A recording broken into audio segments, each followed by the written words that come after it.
पंडित जी तो इतने दुखी हो गए धुंधकारी के दुराचार से कि सिर पकड़ के रोने लगे, ऐसी जिंदगी से तो मर जाना अच्छा है। क्व तिष्ठामि क्व गच्छामि को मे दुःखं व्यपोहै प्राणास्त्यजामि दुःखेन हा कष्टं मम संस्थितम्। मरने का निर्णय लेके पंडित जी घर से निकल पड़े। तब गोकर्ण जी ने देख लिए और हाथ पकड़ के बैठा लिए। पिताजी 1 मिनट हमारी सुनो। ये बताओ दुनिया में आप सुखी कैसे मानते हो? अरे कोई सुखी नहीं है। जिससे भी आप टटोल के पूछोगे कि भैया जी आप बड़े प्रसन्न चित्त नजर आते हो, आप जैसा सुखी तो कोई है हो ही नहीं सकता।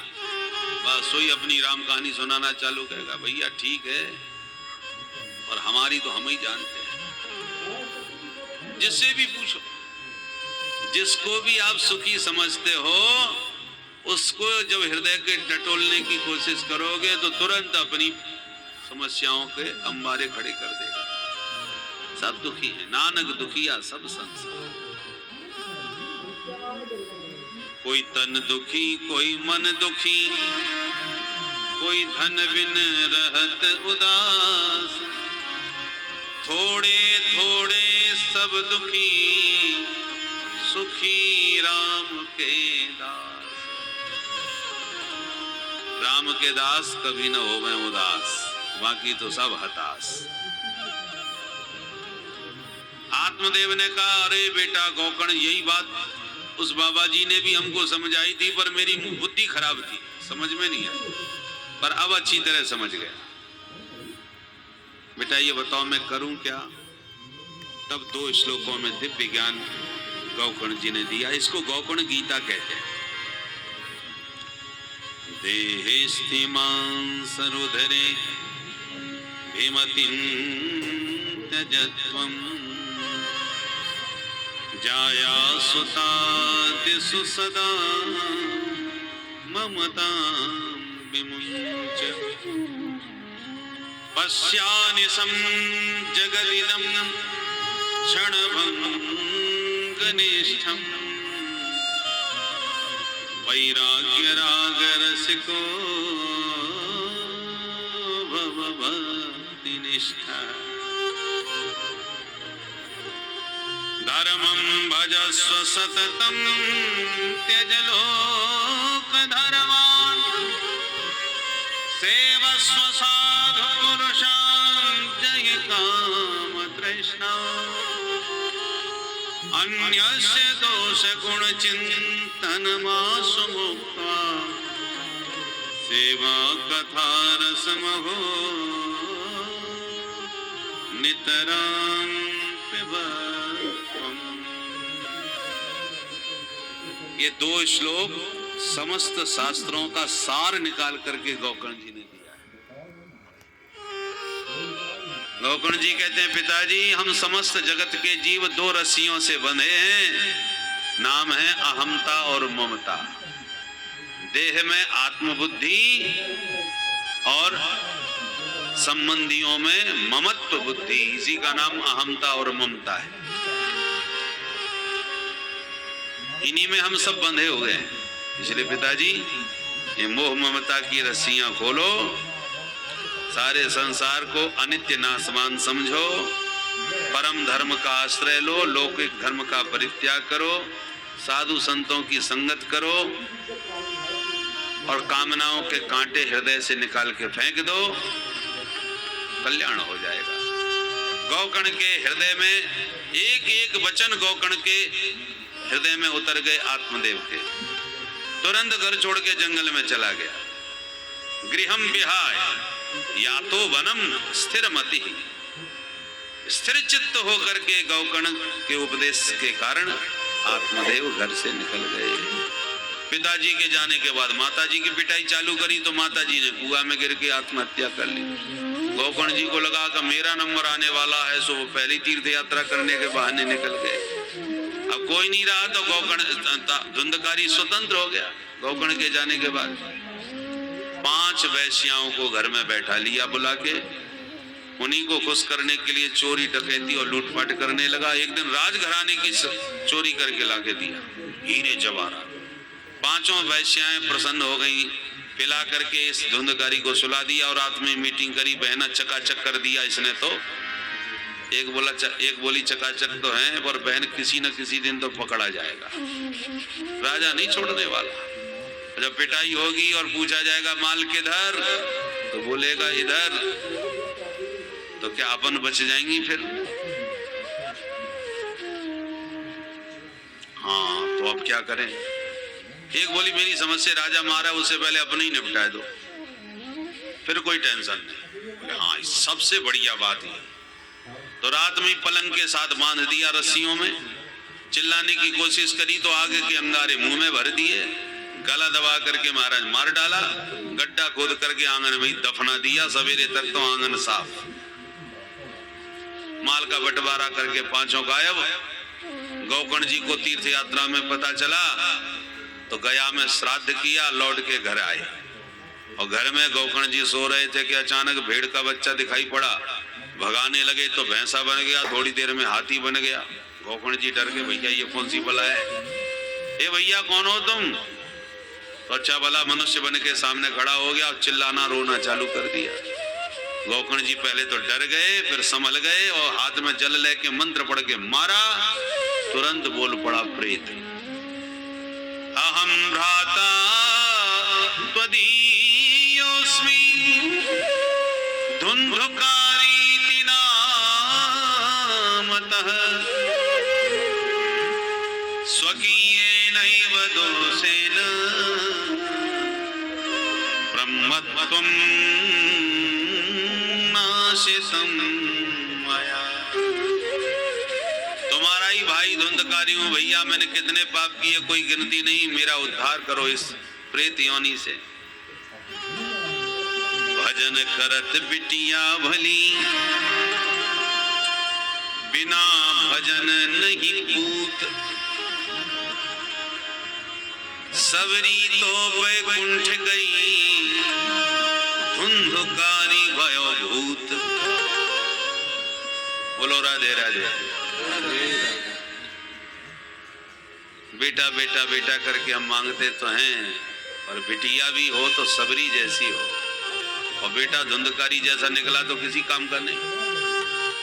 बाप को भी मरना पड़ा, खुद भूत बन के घर में भटकता फिरा। गौकर्ण जी को डराने लगा।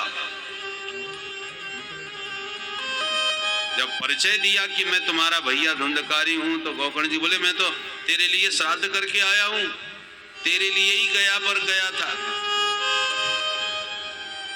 धुंधकारी बोला हम नंबर 1 के हैं, ये गया के श्राद्धों से मेरा उद्धार होने वाला नहीं है। 100 श्राद्ध करो तो भी कुछ नहीं होगा। गया श्राद्ध सतेन विमुक्तिर् में न भविष्यति। कोई तगड़ा उपाय करना पड़ेगा भैया। बोले ठीक है भैया करेंगे, इस समय तो तुम पधारो। धुंधकारी गायब हो गया। रात भर बैठे बैठे सोचते रहे क्या करूं। गौकर्ण जी को नींद न आई। सवेरा होने पर विद्वत गोष्ठी करी, विद्वानों से सारी घटना सुनाई, परामर्श किया। किसी को कुछ भी समझ में नहीं आया कि क्या करें। तब गौकर्ण जी ने सूर्य भगवान से निवेदन किया और सूर्य भगवान ने उत्तर दिया, श्रीमद्भागवतान मुक्ति सप्ताहम वाचनम। अपने भैया को भागवत सप्ताह सुनाओ, मुक्त हो जाएगा। तब गौकर्ण जी बड़े खुश हो गए। विद्वान तो थे ही, स्वयं ही भागवत कहने का निर्णय लिया और भव्य दिव्य भागवत का समारोह किया। हजारों श्रोता गौकर्ण जी से कथा सुनने आए और जैसी कथा का शुभारंभ हुआ कि 7 गांठ के पोले बांस में घुस के धुंधकारी भी बैठ के सुनने लगे। कथा संपन्न होने पर एक गांठ चटकती है, दूसरे दिन दूसरी, तीसरे दिन तीसरी, एवं सप्त दिनश्चैव सप्त ग्रंथ विभेदनम। एक के बाद एक सप्त ग्रंथियों का भेदन हो गया। और जैसी सप्ताह संपन्न हुआ कि दिव्य विमान आकाश से गड़गड़ाता हुआ आया। पार्षदों ने देखा कि उस 7 गांठ का बांस में से चतुर्भुज रूप में धुंधकारी प्रकट हो रहा है। धुंधकारी ने व्यासपीठ को प्रणाम किया, भागवत की गौरव गाथा गाई और पार्षदों ने हाथ पकड़ के उसे विमान में बैठा लिया। गौकर्ण जी ने कहा सुनो सुनो एक मिनट, बोलो। बोले यहाँ हजारों लोगों ने कथा सुनी है तो एक ही विमान क्यों आया? कथा सुनने से कल्याण हुआ तो सबका होना चाहिए। भगवान के पार्षदों ने समझा भैया कथा तो सुनी पर सबने टाइम पास करने के लिए सुनी,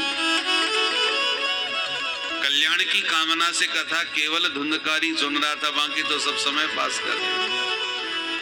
कुछ लोग इसलिए भी आते हैं कि क्या करें, पंडित जी ने चिट्ठी भी दी है और टेलीफोन भी किया, आग्रह किया है और व्यवहार भी अच्छा है और एक भी दिन नहीं जाएंगे तो नाराज हो जाएंगे, चलो आज वहीं हो जाते हैं खाली समय।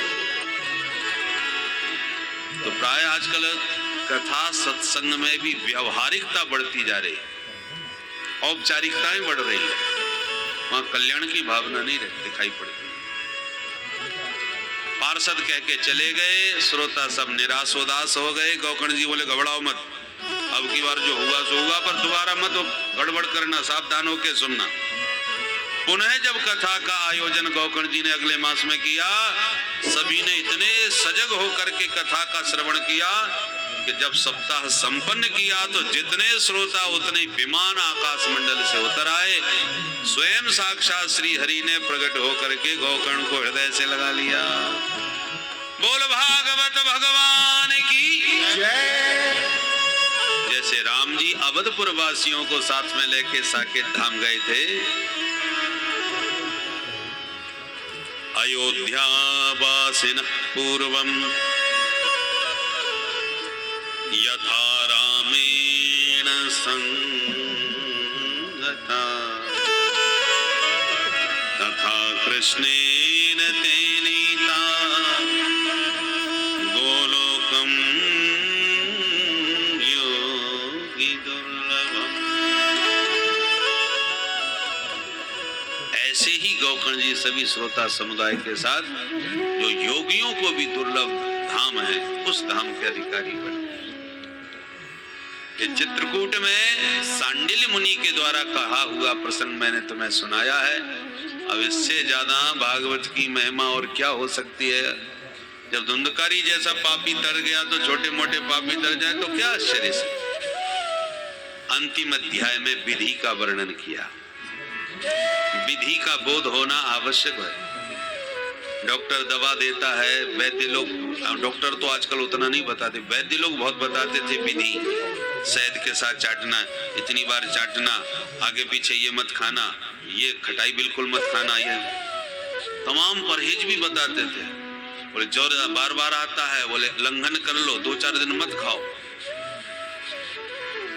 अब वो जमाने नहीं रहा, अब तो डॉक्टर कहते हैं जो मर्जी आवे खाओ।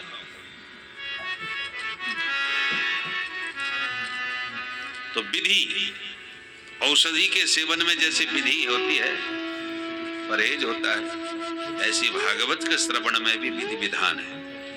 सबसे पहले तो बढ़िया मुहूर्त निकलवाओ, उसके बाद बढ़िया व्यास जी को व्यास गद्दी पर बैठाओ। वक्ता विद्वान होना चाहिए, वैराग्यवान होना चाहिए, वैष्णव होना चाहिए, विप्रकुल भूषण होना चाहिए और विद्वान होने के साथ साथ दृष्टांत पटु होना चाहिए, समझाने में कुशल होना चाहिए। विरक्तो वैष्णवो विप्रो वेद शास्त्र विशुद्ध कृत दृष्टांत कुशलो धीरो वक्ता कार्योति निस्पृह। ये वक्ता के लक्षण है। ज्ञान तो पढ़ लिख करके आजकल गीता प्रेस की किताबों को पढ़ के भी कोई भागवत का पंडित बन सकता है। कईयों को ज्ञान आजकल तो गूगल गुरु के पास चले जाओ, ये गूगल देवता सब सिखा देते हैं। जो सीखना चाहो गुरु जी है, सब सिखा देंगे भागवत गीता की। परंतु आप जिसके मुख से ये ज्ञान प्राप्त कर रहे हैं, हो सकता है कोई बहुत बड़ा विद्वान हो, विद्वान होने के साथ साथ उसमें पात्रता भी होनी चाहिए। रबड़ी जैसी खीर आपने अधोटा खूब घोंट के मेवा डाल डाल करके बना के तैयार कर दी, अब पवाने के लिए कोई बर्तन नहीं मिला तो एक खोपड़ी पड़ी थी, उसी को उठा के रगड़ के घिस घिस के साफ कर दी, चमका दी, और उसी में खीर परोस के आपने परोस दी। लीजिए महाराज जी, भोग लगाइए। महाराज जी बोले रबड़ी तो बड़ी जोरदार है भाई, खुशबू मार रही है, पर ये बर्तन बड़ा विचित्र है,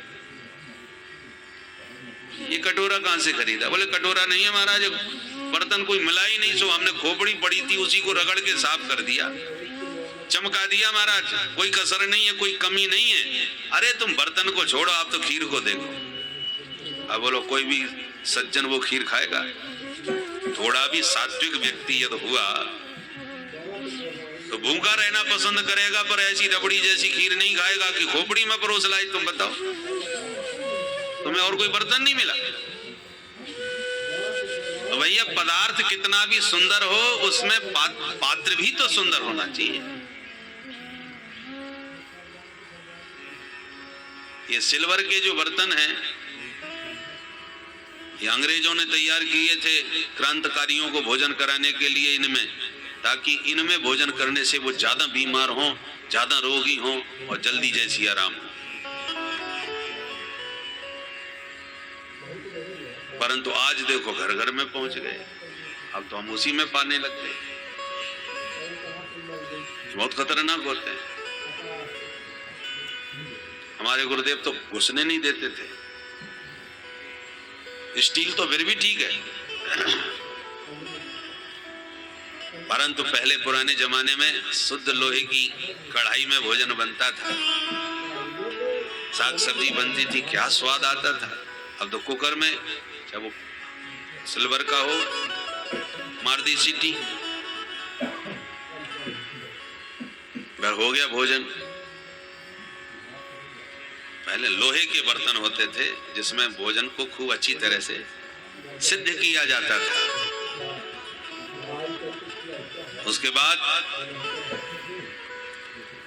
जो संपन्न लोग हैं वो तो चांदी के बर्तनों में प्रसाद पाते हैं।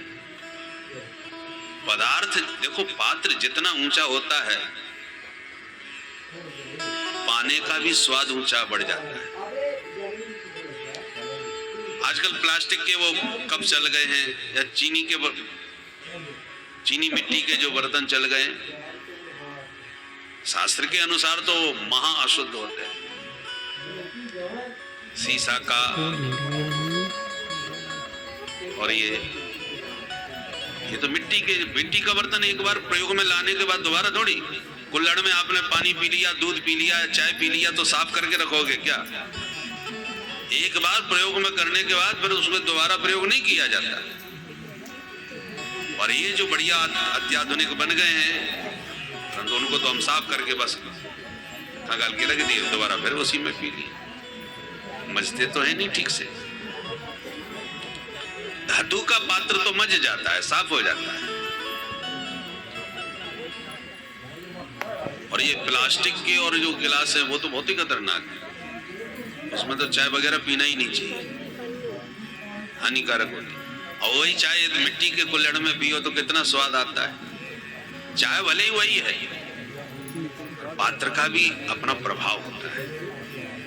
वही चाय जब कुल्हड़ में पियोगे तो अलग स्वाद देगी, प्लास्टिक के बर्तन में और गिलास में पियोगे तो दूसरा स्वाद होगा। उसी प्रकार ज्ञान वही है, कथा वही है।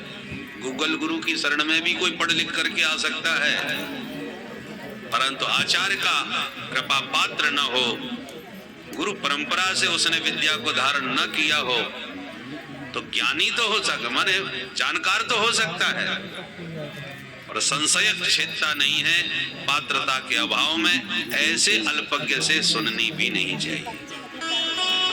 अपनी हानि तो वो कर ही रहा है, बैठ बरासन कहे पुराना।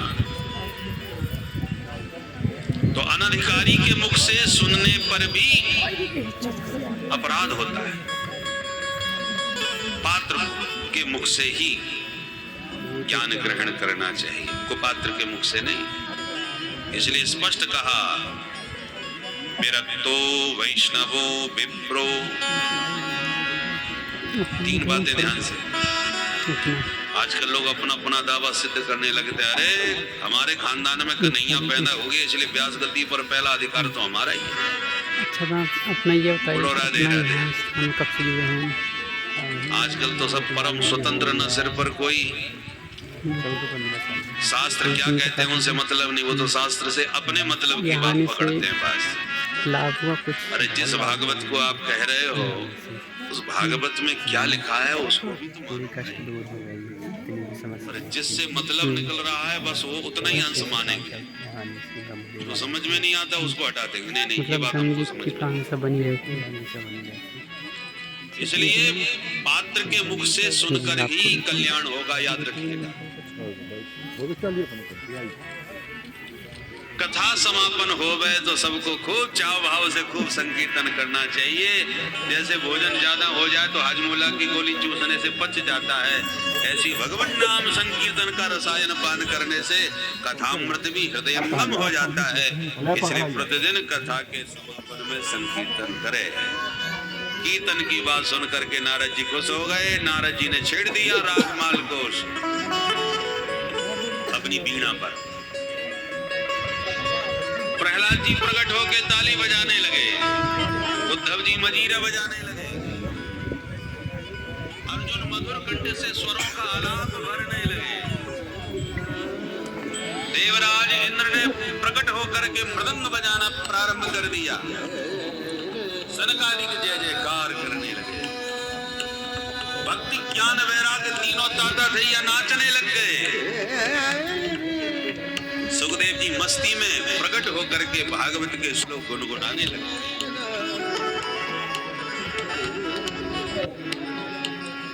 प्रहलाद स्थालधारी कैसे हैं आप यहाँ गंगे की धाम कब से जुड़े हुए हैं?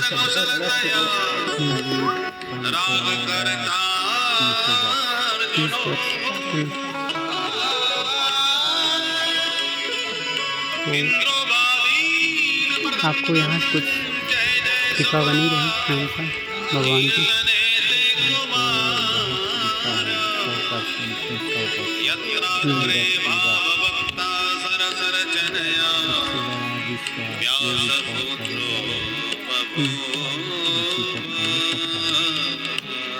आप बताइए आप कब से जुड़े हुए हैं? बड़ा जोरदार संकीर्तन हुआ।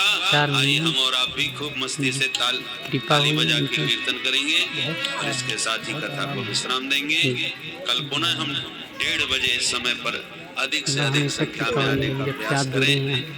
1:30 बजे से 5:30 बजे का समय रखा गया है। चलिए धन्यवाद दोनों।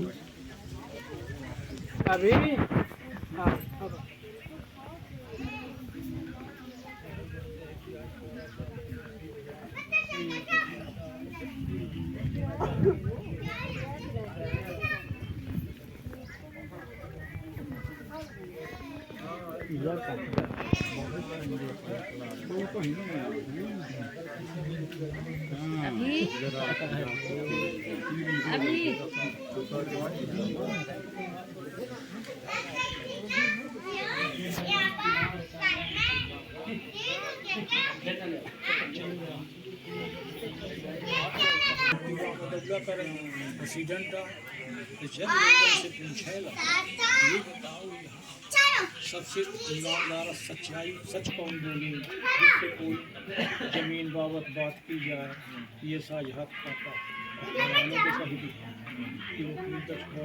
है।